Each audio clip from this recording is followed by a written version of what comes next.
Meanwhile, the purported removal of the Chief Judge of Benue State through the resolution of the State House of Assembly acting on a communication from the governor has continued to generate a lot of controversies within the public domain.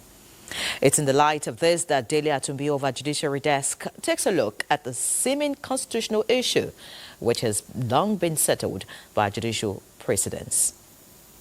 It is a trite law to proceed that judicial officers do not enjoy any immunity under the Nigerian law. However, the law provides for the appointment and the standard procedure for the removal of any judicial officer.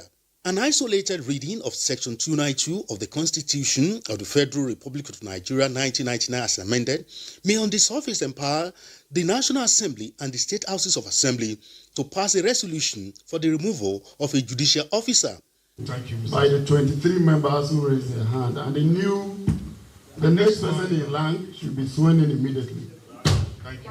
But the combined reading of Section 158 and Paragraph 21B of Part 1 of the third schedule of the Ground Norm, which is the Constitution of the Federal Republic of Nigeria 1999 as amended, hoisted the power of the executive and legislative arms of government to remove any judicial officer without the involvement of the National Judicial Council. The issue of discipline of judicial officers can be dealt with under Section 292 of the Constitution, and then also under paragraphs 20 and 21 of Part 1 of the third schedule to the 1999 Constitution.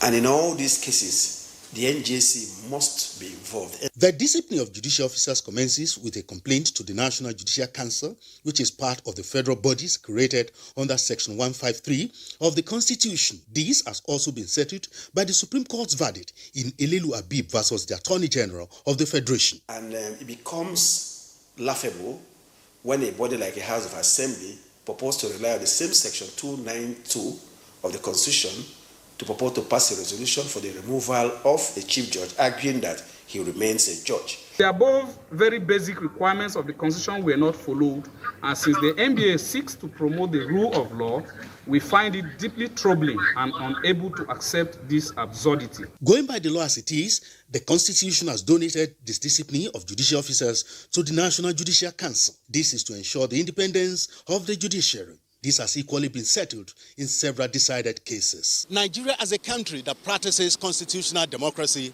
citizens' fidelity to the Constitution and adherence to the rule of law is the way to go.